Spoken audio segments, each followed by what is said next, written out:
बड'फा गेजेरथियारि सोलायनाय मावथांखिनि बिथांखि बायदियै मिरु एबसुनि बिथोन बायदि 13 बोसोर बैसोनि सिं जोलुर बादायलायनाय हाबाफारिखौ जमदुवार दख'र दुलाराय बर' फरायसा आफादा दिनैनिफ्राय फाख्रिगुरि हिमालय क्लाबनि फोथाराव जागायजेनबाय।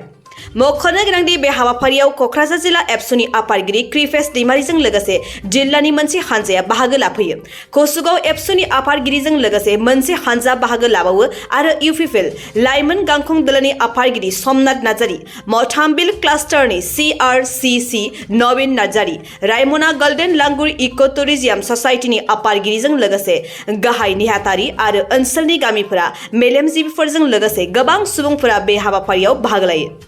दा दुलाराय बर' फरायसा आफादा बड'फा गेजेरथियारि सोलायनाय मावथांखिनि सिङाव 13 बोसोर बैसोनि सिंनि जोलुर बादायलायनो थाखाय दिनै मोनफ्रोमबो जिल्ला दख'रा बेखौ दिनै खुंफुंनो थाखाय खावलायदों आरो बे लेखायैनो दिनै जमदुवार दख'रा दुलाराय बर' फरायसा आफादाबो नैबे फाख्रिगुरि गामिनि जि हिमालयान क्लाबनि गेलेग्रा फोथाराव बे हाबाफारिखौ खुंफुंदों आरो बे हाबाफारियावनो जोङो क'क्राझार जिल्लानिफ्राय जोङो बाहागो लाफैदों आरो बेजों लोगोसे नोंथांमोननि चेनेलनि गेजेरजों आं बेखौनो फोरमायनो लुबैदों जे जोंनि गेजेराव गोबां उन्दै उन्दै गथ'फोर गोबां फुटबल गेलेनाय फारसे बा गुबुन गुबुन गेलेनाय फारसे गोबां जोंनियाव रोंगौथि गोनां फरायसाफोर दङ, गेलेगिरि दङ। दा बै फंबायमोनखौ जोङो दिनै जायगा होनो हानाय जायाखै,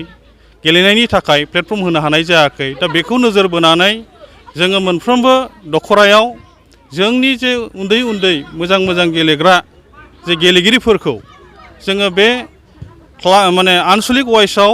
गेलेनायखौ दिनै खुंफुंगासिनो दङ। जोंनि नोजोरा बेनो जाहाथे जोंनि फंबाय आरो बिनानाव बिथांमोनहा जाहाथे मोजां गेलेनानै गावनि सोलोंथाइजों लोगोसे बा जोंनि गेलेनाय फारसेबो गोब्राब नाजानायनि गेजेरजों गावनि सिनायथि, न'खरनि सिनायथि, हारि आरो हादोरनि जाहाथे सिनायथि होनो हायो आरो जोंनि थांखिया बेनो मोनफ्रोमबो बिथिङाव दिनै बर' हारिया जोंनि बर' हारिखौ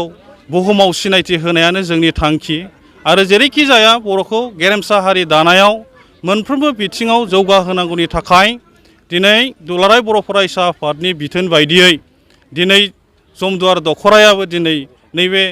13 बोसोर बैसोनि सिंनि जे जोलुर बादायलायनाय हाबाफारिखौ दिनैनिफ्राय खुंफुंनो थाखाय बिथांमोनहा आखायाव लादों आरो दिनै जायफोर गेलेगिरिफ्रा दिनै बेवहाय बाहागो लाफैबाय बिथांमोनखौ आङो जोबोरैनो गाहाम हामलायनाय जासिबाय आरो जायफोर दख'राफोरनि सिङाव जाय दख'राफ्रा दिनै बे हाबाफारिखौ खुंफुंबाय बिथांमोनखौबो आङो बे समाव साबायखर जासिदों आरो दिनै दख'राफोरनि 13 बोसोर बैसोनि सिंनि जे जोलुर बादायलायनाया जोबनाय लोगो लोगोनो क'क्राझार डिस्ट्रिक्ट दुलाराय बर' फरायसा आफादा देग्लाय साब डिभिजन वाइसआव बे बादायलायनायखौ जोङो लांनो थांगासिनो दङ। फैगौ 7 आगष्टनिफ्राय जोङो साब डिभिजन वाइसआव दिनै जोङो बे हाबाफारिखौ खुंफुंगोन। पर्बजरा साब डिभिजननि थाखाय जोङो मंलाजरा आनसलिक एबसुनि सिङाव जोङो बेखौ खुंफुंगोन। गसाइगाव साब डिभिजननि थाखाय जोङो दिनै कसुगाव आनसलिक एबसुनि सिङाव जोङो बेखौ खुंफुंगोन। क'क्राझार साब डिभिजननि थाखाय जोङो दिनै सिम्बोरगाव आनसलिक एबसुनि सिङाव सिम्बोरगाव हायार सेकेन्डारि स्कुलनि गेलेग्रा फोथाराव जोङो दिनै बे हाबाफारिखौ खुंफुंनो थांगासिनो दङ आरो बेनि उनाव जोंनि क'क्राझार जिल्ला बा गुबुन गुबुन जिल्लानि हाबाफारिया खुंफुंनाय लोगो लोगोनो सेप्तेम्बर दाननिफ्राय दुलाराय बर' फरायसा आफादा बे हाबाफारिखौ खुंफुंगोन। बेनिखायनो मोनसेल' खावलायनाय, जोंनि गेलेगिरिफोरखौ मोनफ्रोमबो जोंनि समाजनि दैदेनगिरिफोर, हारिनि जोंनि दैदेनगिरिफोर बा जोंनि गारजेनफ्रा जोंनि गथ' गथायफोरखौ जेरैबायदि सोलोंथाइ फारसे बा फरायनाय फारसे दिनै दिथा होयो, दिनै गेलेनाय फारसेबो जोंनि गारजेनफ्रा जाहाथे जोंनि फंबाय बिनानावमोनखौ दिथा खालामो आरो जाहाथे जोंनि मोनफ्रोमबो बिथिङाव जोंनि फरायसाफ्रा जाफुंसार जानो हायो। आं बेखिनिखौनो दिनै क'क्राझार जिल्ला एबसुनि सासे दैदेनगिरि हिसाबै आङो बेखिनिखौ खावलायगोन आरो दिनै गेलेनाय फारसेबो गोबां मेटेरियेल्सनि प्रयजन दङ। बै मेटेरियेल्सफोरखौ जाहाथे जोंनि हानायखिनि गारजेनफ्रा जाहाथे सहाय खालामो फंबाय बिनानावमोननो आरो जोंबो हानायमानिखिनिखौ जोङो एबसु हिसाबै जोङो अराय सम जोङो हानायमानि हेफाजाब होलांगोन। गोजोन्थों। दिनै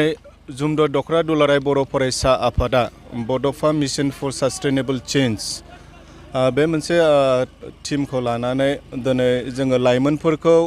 गेलेमु बिथिङाव बोरै जोङो एनकारेज खालामनो हानो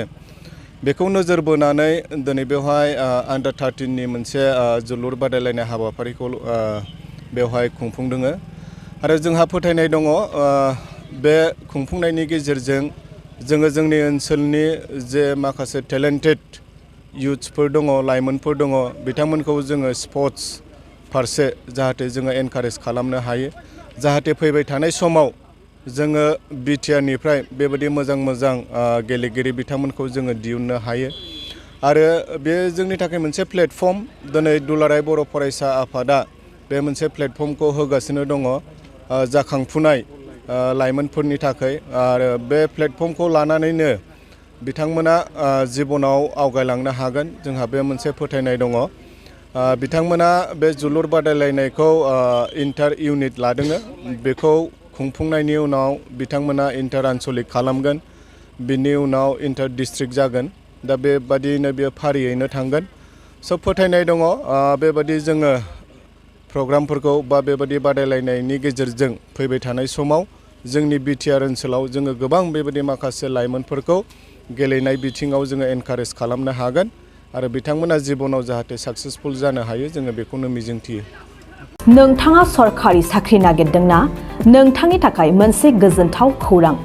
नोंथांनि थाखाय दं एडुकेट पइन्ट जेराव नोंथाङा सोलोंथाइ लानायनि गेजेरजों सरखारि साख्रिनि गुबुन गुबुन रोखोमनि गोब्राब आनजादफोरखौ उथ्रिसारनो हागोन आरो गावनि आथिङाव गसंथानो हागोन। बे एडुकेट पइन्टआव नोंथांमोना SSC, bank PO, bank clerk, bank SO, UPSC, FSC, defence, railway, state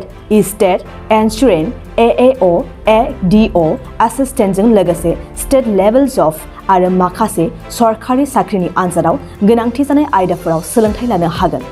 मख'नो गोनांदि बे सोलोंसालियाव साख्रिनिल' नङा बेयाव MBA आरो सैनिक स्कुल बायदियाव एडमिशननि थाखाय एन्ट्रेन्स होनो थाखायबो सोलोंथाइ लानो हागोन।